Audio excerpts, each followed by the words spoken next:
Right, work continues on the Kronos, phase 2 of the putty. When I left you, I just put this section on here. So what I've done is I've put my curved triangular section on the front there, and then gone in and put some more putty on, and then sanded that down to make it as flat as I can, as per the blueprints. It's not 100% to the film, but it's not bad. So I've let that dry for a couple of days just to make sure it's fully hard, because like I said, there was a fair whack of milliput going on, and I've sanded that down. As you can see by all the marks, I've tried to wash all that off as best I can. So that's looking really nice now, not bad at all. I've improved, I've sanded that bit down at the front there. Basically what I did, these edges here, they were very good, so I went with my snap blade and cut those off, and then just sanded that down and filled those little dimples there, so my little lid or cap rangefinder will go on the front there. So that's all sanded. On both sides I've also filled in this like flower pattern with the holes. I've done that with the last bit of putty I had, because I made a bit too much to do that, but I'd rather make too much than not enough. So I just filled those in both sides, as you can see, and then sanded those down. So all I've got to do now is just put my rangefinder on here, but everything is lovely and smooth, not bad at all. Stay with me. Right, welcome back. The last finishing touch before primer is my rangefinder. As you can see, in the thread of the screw cap on the inside, you can see that I've put the milliput in there, and I've smoothed it down with my fingers, and then using the water technique, I just dipped my fingers in some water and smoothed it down so I wouldn't really need to sand it.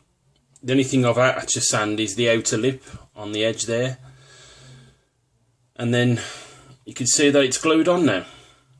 That's been drying for 24 hours. I've actually used some Gorilla Super Glue, because inside that cap there's a brush applicator, so I just brushed that onto the back of the cap, just pushed it on. It sets in like, I don't know, about 30 seconds, but it does say on the bottle leave it 24 hours to cure, and that's what I've done. So now my rangefinder's on, this is now ready for primer. Stay with me. Right, welcome back. As you can see, my Kronos Lawgiver is all lovely and primered, and it's looking absolutely wonderful. You can see that my DNA thumb safety is all lovely and primered. My ammunition indicator, again, lovely and primered. My handle, where I've done all that putty work, not bad at all. It's not going to be 100%, but like I said, it looks good. You can see that the Nerf oil is showing through, but I'm not really worried about that. On the underneath, you can see it's lovely. I tried to sand that down, actually, that stamp with the numbers on, but I actually quite like that, because that could be, you know, the issue number of the actual Lawgiver itself. I just thought about that just now. You can see that my rangefinder's lovely and primered. Some of the primers actually got into the barrel, which I'm not really that bothered about. It'll help me paint some of that gunmetal in there, because I didn't really mask that off, to be honest. The top, not bad at all. You can still see a bit where I'd filled it in, there and there, but I'm not really bothered about the way that looks, because to be honest, I can't really do anything more with that, unfortunately. And I can actually pull that back still. So what I'm going to do is I'm going to pause this, because I have to do it two-handed. Right, what I did is I got a bit of household masking tape and put it into the channel like a U shape. I'm going to leave that white, to be honest, because I don't really want any primer getting in there, and I want those channels to move very freely. You got it on the top there as well, and the other side. And I'm still surprised it moves quite freely. Not bad at all, and it still fires as well. So I'm just going to re-pause this again. Hold on a minute. Right, I'm pausing it again, and I'm going to pull the trigger. And you can hear that it still fires. So now that's all done, this is now ready for paint. Stay with me. Right, welcome back. I apologise for the delay of completing the Nerf Kronos Lawgiver, which I'll explain in a moment, but I can happily say that it's all finished and I'm really well chuffed with the results. So here's the final reveal. Right, turning the camera around, there it is in all its glory. Now when I'd left you, I'd just finished primering. So basically what I did is, before I started painting, I masked off the trigger area. I masked off the butt of the gun, where this gun metal is. In the barrel, I put a bit of Play-Doh in there to mask that off, so I didn't want any of the black getting in there. And then obviously I masked off the channels inside the mechanism as well. And then basically I sprayed on with my Halford's Gloss Black. This is acrylic. So I went to town all over, both sides, let each side dry for a couple of hours, and it turned out an absolute treat. Once it all dried, I then took all the tape off where I'd masked around the trigger area and the bottom of the butt. I pulled my Play-Doh out as well of the barrel. I forgot to tell you, I also pulled this the feeder tray and then masked off all of the feeder tray, the feeder barrel, masked all that off as well because I left that orange. And then I started my detailing. So basically what I did with the ammo depletion indicators, I painted those in silver first, and then about 3 or 4 coats of the red. Eventually got it all lovely and red, both sides, as you can see. I then painted round the trigger area in the silver, took 1 coat with a few touch-ups here and there.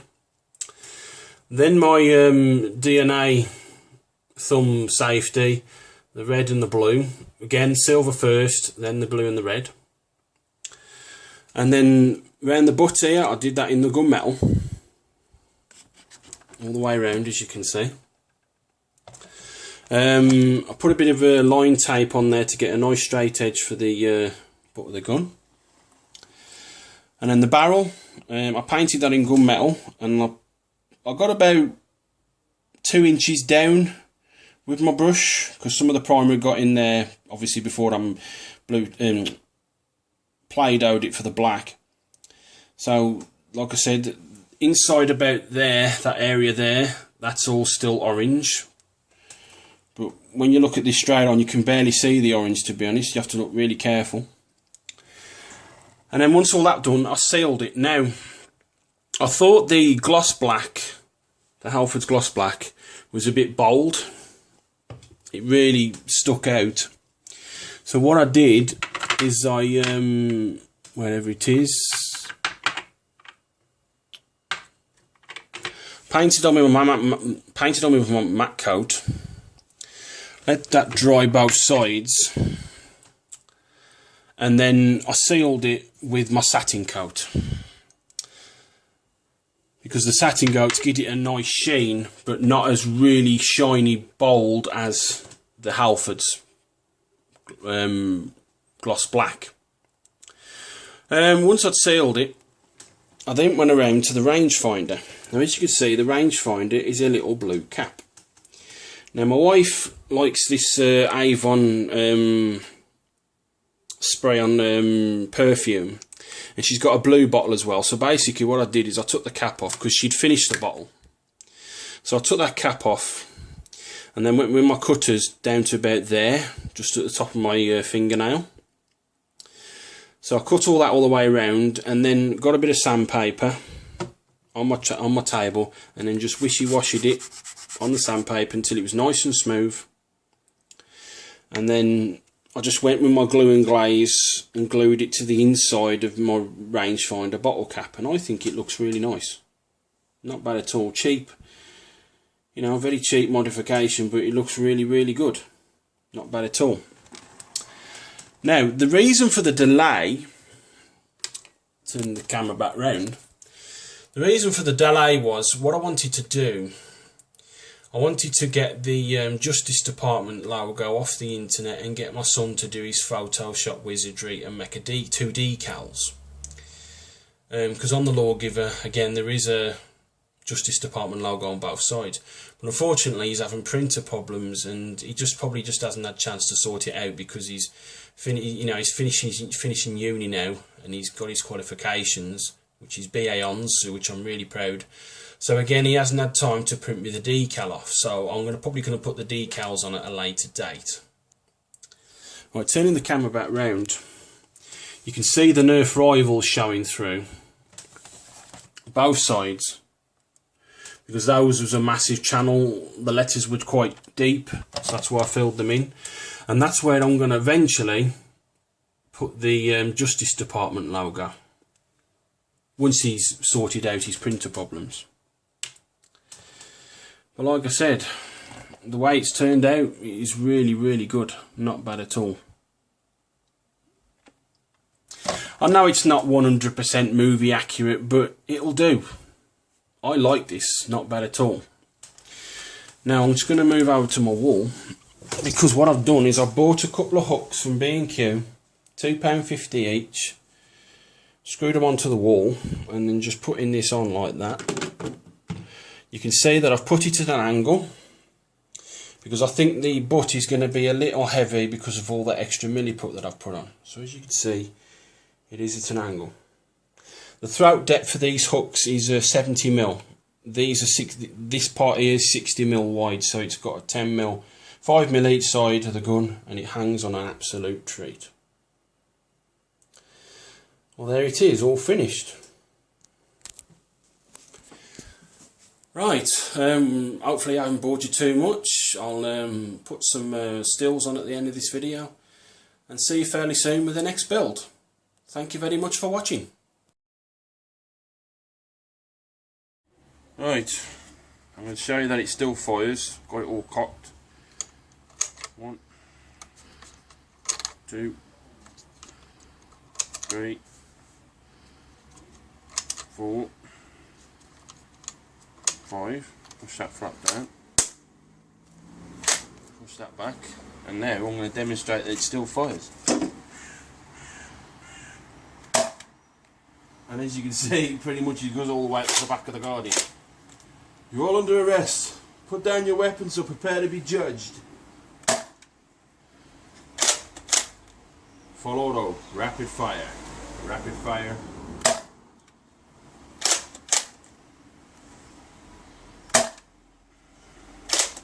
Double whammy. Double whammy.